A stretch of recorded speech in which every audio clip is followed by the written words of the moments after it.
Alors, avec le GIEC. Alors, pour le GIEC, je me suis servi de ce que dit Wikipédia. Hein, Wikipédia qui, depuis 2020, devient un expert à détecter tous les complotistes. Donc, on ne pourra pas m'accuser de quoi que ce soit. Je me suis servi de ce que dit Wikipédia. Bon. Alors, le GIEC, donc, ça a été créé en 1988. Donc, c'est le groupe d'experts intergouvernemental sur l'évolution du climat. Le GIEC travaille à rendre compte des différents points de vue et des incertitudes, tout en aussi sont les incertitudes, hein, déjà. Bon, Ouais. tout en dégageant clairement les éléments qui relèvent d'un consensus de la communauté scientifique. Consensus scientifique. Oui. Hein, c'est pas contradictoire, vous ne trouvez pas que consensus et scientifique, il y a quelque chose qui va pas être. La science ne peut pas être consensuelle, on peut pas tout niveler au même niveau.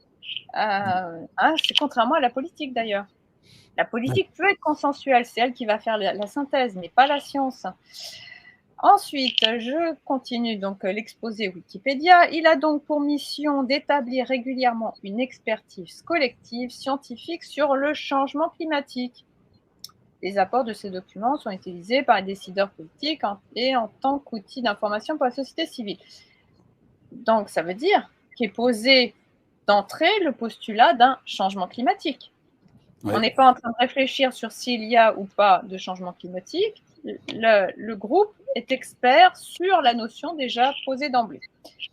Ensuite, on nous dit il a pour mission d'évaluer sans parti pris, étonnant, et de façon méthodique sans doute, claire et objective, les informations scientifiques, techniques et socio-économiques qui nous sont nécessaires pour mieux comprendre les risques liés au réchauffement climatique d'origine humaine. Ah bah là, tiens, on n'est plus du tout dans le changement. Là maintenant, ça y est, on a un nouveau postulat qui marque un peu plus sa marque, qui marque un peu plus son empreinte.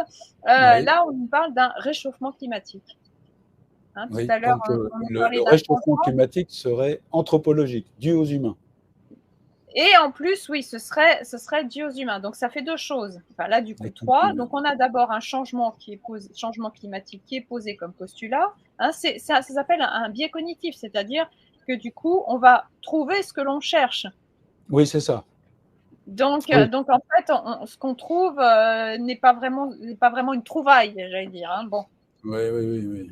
C'est une façon de Voilà, raisonner donc voilà, les qui est claire. postulats étant posés, c'est assez bizarre en termes de recherche. Et effectivement, on nous dit Wikipédia, il n'a pas pour mandat d'entreprendre des travaux de recherche, heureusement, ni de suivre l'évolution des variables climatologiques et d'autres paramètres pertinents.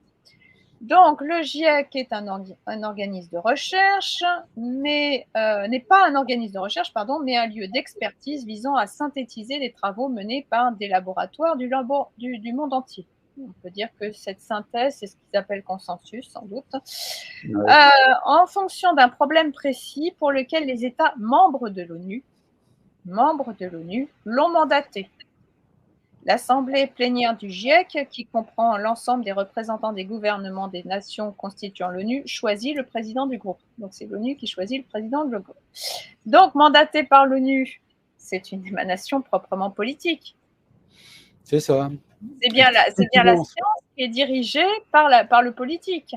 Oui, qui finance. Qui finance, qui nomme le président. Enfin bon, je ne sais pas, il n'y a pas quelque chose qui gêne. Si.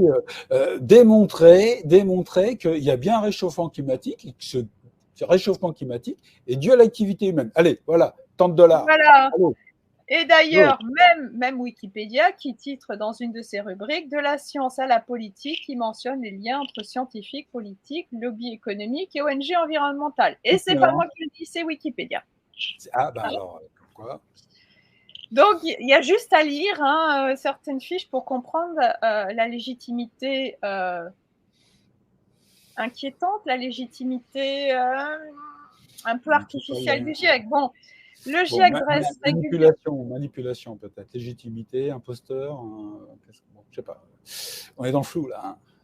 On est dans quelque chose qui fait autorité, hein, puisqu'à chaque fois, donc comme je le dis là, le GIEC dresse régulièrement un rapport. Nous sommes au 6e rapport. Ouais. qui à chaque fois tire la sonnette d'alarme, supposant, si l'on ne fait rien, que le monde court à sa perte.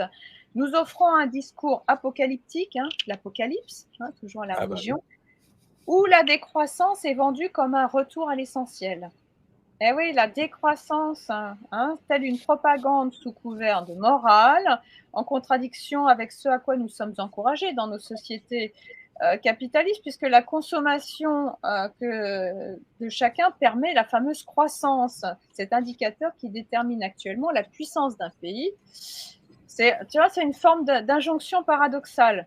Parce qu'en même temps, on nous encourage à consommer, de gré ou de force, avec l'obsolescence programmée, et en même temps, on demande aux gens de se priver pour la planète. On est posé en sauveur et qu'on doit accepter ce sacrifice, même se laisser ruiner jusqu'à céder sa liberté fondamentale, celle d'aller et venir, celle d'avoir son propre chez-soi. On se rappelle qu'on se pose la question sur la maison individuelle, voire même se restreindre sur ses besoins essentiels comme de manger et de s'hydrater.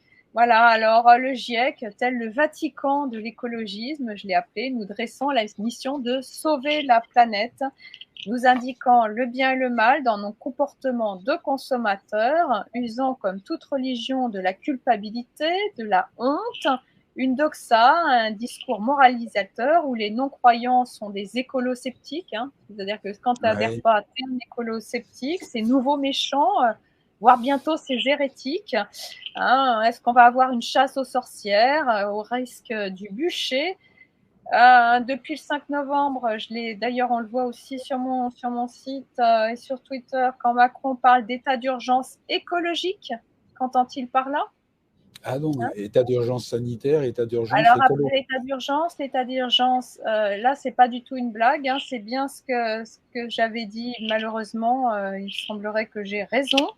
Je m'en serais passée. On en sort à peine au 31 juillet de l'état d'urgence sanitaire. Voilà. L'écologie est donc confondue avec de fausses mesures qui devient cette dérive que je nomme écologisme.